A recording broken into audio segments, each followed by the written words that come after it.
Now, while the majority of councillors, 37 in total, voted for Rob Ford to step aside and cooperate with police, 5 voted against that motion. One of them was Toronto City Councillor Gord Perks, and Councillor Perks joins us now over the phone from City Hall. So, Councillor, we're looking at a few motions here, so a few votes at least, to apologize for misleading the City of Toronto in regards to that video. How did you vote?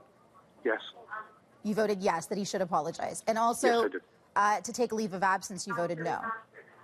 That's correct. Okay, and also for writing, apologizing for writing a reference letter for Sandra Lisi, his friend who's facing charges. Did you vote for him to apologize? Yes, I did. And also to cooperate with the police investigation. I left the chamber and refused to vote on that. Why did you refuse to vote on that? There are 2 principal reasons. One is it is, in my view, wrong for any government to insist on someone surrendering their civil rights. It is within Mr. Ford's rights, whether I think he's exercising them properly or not, to refuse to participate in a police investigation. As a human being, yes. As the mayor of Toronto, how do you think it looks on a global scale that the mayor will not cooperate with police in an investigation? Well, I think it looks terrible, but it's his right to do it. Okay, fair enough. I draw a very sharp and clear distinction between the things that I think as a private individual or an elector and how I use my office.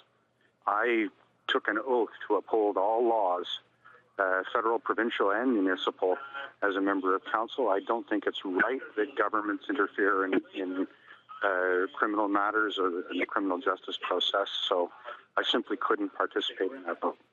What are people who you represent saying to you about all of this? Do they want Rob Ford to cooperate with police? Do they want him to step down?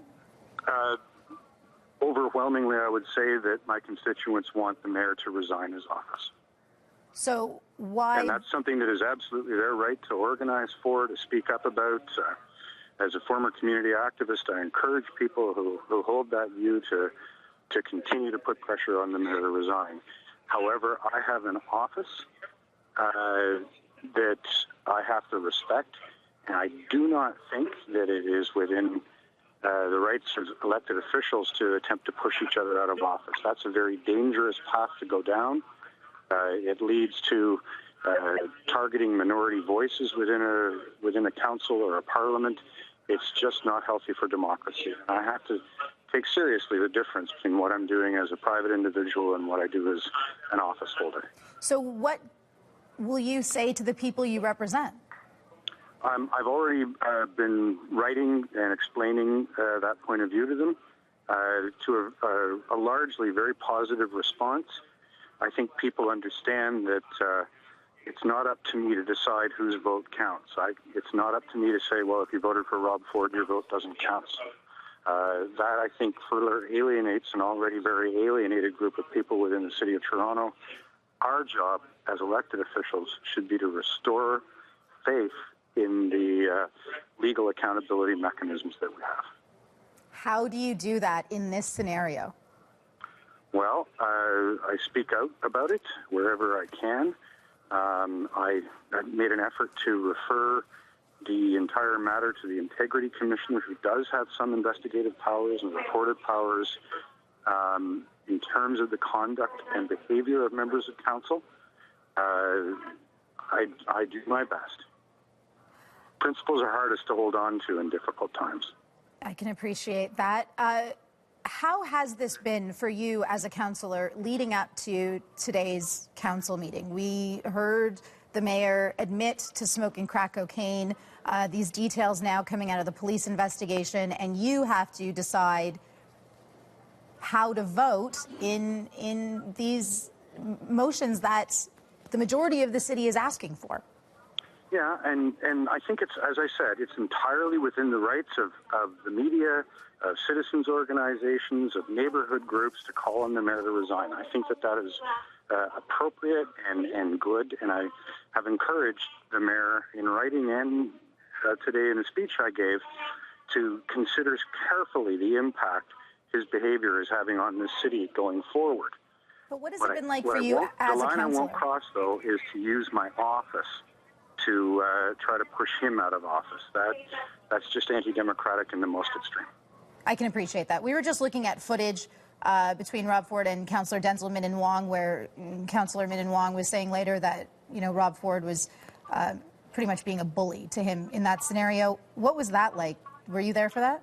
Yes, I was, and I went over to spoke to Denzil afterwards. Denzil and I don't agree on very much, but just as a human being, seeing the mayor of Toronto that angry charging at somebody is very upsetting.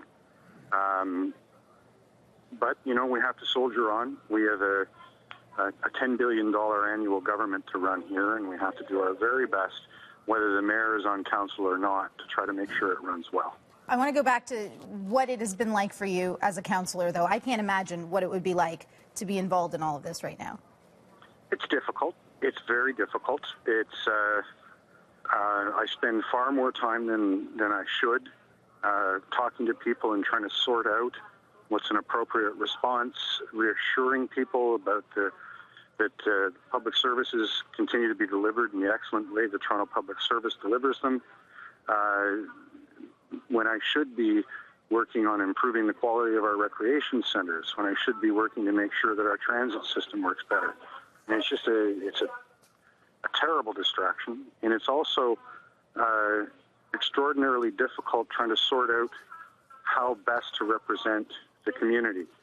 In one role, I'm someone who speaks out for the community, but in another role, I'm someone who's sworn an oath on how to perform my duties. And at times they come into conflict, and it's very painful. How do you see this ending, Councillor? I see it ending in 11 months when we have an election. All right. Well, I'm sure we'll speak to you in that time then. Thank you for your time right now. Toronto City Councillor Gord Perks joining us live from City Hall.